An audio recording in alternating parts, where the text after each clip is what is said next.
실제로 그 사람을 변화시킬 수 있다면 그 경험이 굉장히 좋은 앞으로 인생의 토대가 될 게 분명하니까 좀 분명 의미 있는 도전이라고 생각을 합니다. 근데 이제 주의하셔야 되는 건 보통 사람을 대하듯이 하시면 안 된다는 거예요. 멀어지셔야 돼요. 먼저 회사 안에서 거리감도 두시고 필요하면 존댓말을 쓰게 만들어야 될지도 몰라요. 나는 대표고 당신은 직원이다. 나도 이제부터 언니라는 호칭 안 쓰고 누구누구님 혹은 직급 팀장님으로만 이름을 부를 테니 당신도 그렇게 해달라. 거리감을 만드셔야 돼요. 계속. 근데 이렇게까지 제가 말씀드리면은 조금 정이 떨어지실 수도 있지만 그분이 하는 얘기는 전부 다 입증하셔야 돼요. 그냥 듣고 믿으시면 안 돼요. 이제는. 그분이 정말 입지를 다잡으려고 그런 걸 하는 것일 가능성이 제가 보기에는 많고 그런 얘기들을 굳이 지금 하시는 이유도 좀 의중이 궁금하고 저는 그분이 그게 뭐가 됐든지 간에 어찌됐건 그분은 이 회사 안에 자기 포션을 차지하려고 계속 나름의 투쟁 중이셨잖아요. 계속 그런 소스들을 어찌됐건 영향력을 행사하려고 계속 소스들을 투척하셨을 거예요. 계속. 그 중에서 실제로 회수가 된 떡밥들도 있을 거고 하나도 회수가 안 되고 있다면 의심을 하셔야 되는 거예요. 그러니까 내가 지금 누구랑 어떻게 아는 사이라서 이번에 그런 거 기회가 잡힐 것 같아. 그런데 실제로 그렇게 그 사람과 미팅이 됐어. 떡밥이 회수가 돼야 되는 거죠. 이렇게. 근데 그런 게 없이 계속 후킹만 한다면 의심하셔야 되는 거예요. 이제는 자연스럽게. 나르시시스트는 진짜 거짓말쟁이거든요.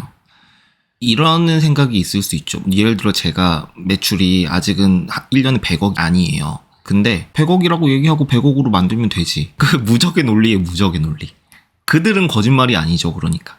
정말 어려운 상대니까 내가 일반적인 상식과 통념으로 대해서는 안 돼요. 저는 그래도 그런 사람들을 많이 상대해봤으니까 이런 식으로 바로바로 즉각적으로 뭔가 대응이 되고 의심하려고 하고 하는데 어려워요. 이게 어려운 게 원래 맞아요.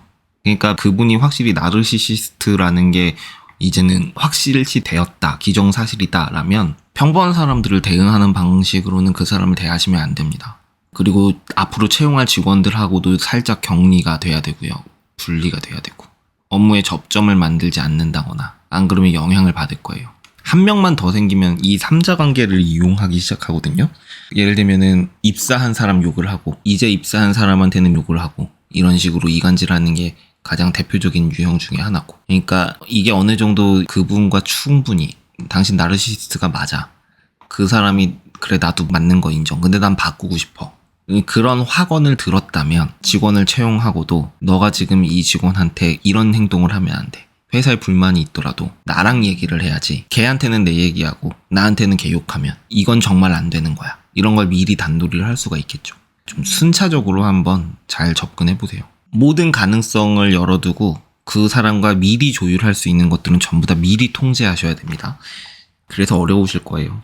저도 만약에 똑같은 상황이면 우선 그 사람을 데리고 있을 방법은 없을까를 생각했을 것 같아요.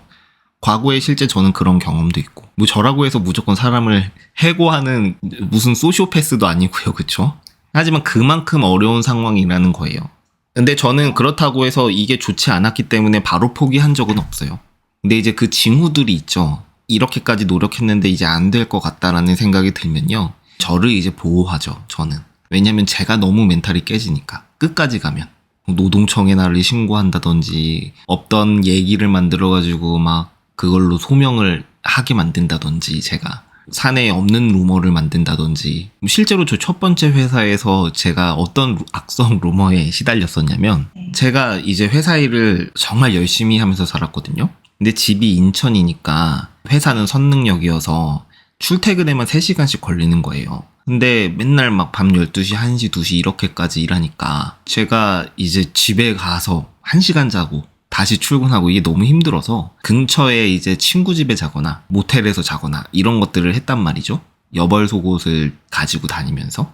그게 사실은 훨씬 더 내가 내 돈을 쓰지만 잠을 1시간이라도 더 자는 게 중요했으니까 그때는. 근데 회사에 그런 소문이 도는 거예요.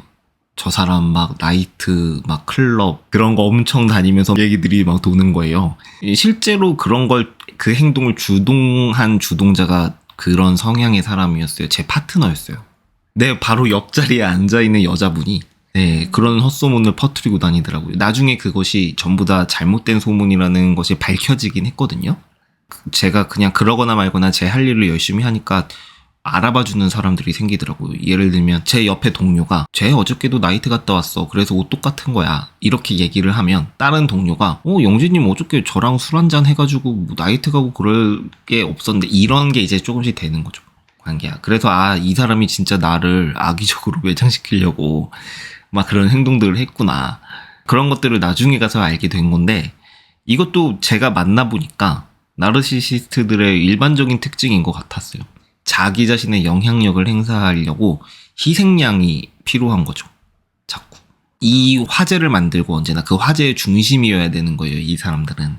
제가 아니어도 누구라도 희생양이 됐을 거예요. 제가 아니어도. 제가 직접 채용한 사람 중에 그런 사람이 있었을 때는 저도 굉장히 많은 노력을 하고 어떻게든 이제 바꿔주려고 애를 써봤는데 잘 안 됐고 저는 이제 어떤 상한선을 두고 사람을 봅니다.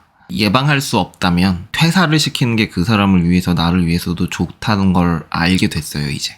왜냐하면 다른 사람한테는 바꿀 수도 있잖아요. 낯을 그래도. 처음부터 쉽지 않다라는 생각을 가지고 있고 처음부터 막 엄청 빡센 회사, 빡센 분위기에 있으면 그 사람도 나르시시스트처럼 행동하지 못할 가능성이 높죠. 그런 분위기가 이미 있으면. 그래서 이게 우리 조직의 시스템이 너무 안온한 분위기라 이런 사람들이 활개를 치는 거라면 이 사람을 우리가 바꿀 수 없다는 걸 인정하고 그 사람에게 그 사람을 바꿔줄 수 있는 다른 선택지를 인생에 만들어주는 게 사실은 훨씬 더 빠르고 현명한 방법일 수도 있겠다라는 생각을 하게 된 거죠. 그리고 진짜 빡센 회사에 들어가면 고쳐지기도 하는 것 같아요. 업무 강도도 높고 무섭고 사람들이. 그러니까 사람이 무섭다라는 게 이 새끼 저 새끼 막 쌍소리가 나오는 그런 회사라는 게 아니라 프로페셔널하다는 뜻이에요. 그러니까 아마추어리즘이 하나도 없는 회사, 1도 없는 회사, 완전 건조하고 그런 회사. 그런 조금의 빈틈도 허용하지 않는, 태도의 빈틈을 조금도 허용하지 않는 사람이에요. 회사요. 예를 들면 복장도 다 가이드가 있고 한여름에도 정장 풀착장으로 출퇴근해야 되고 그거 못하면은 완전 욕 한 바가지 먹고 이렇게 모든 것이 규율로 통제되는 조직에 들어가면 바뀌긴 하는 것 같아요. 전에 들은 얘기입니다.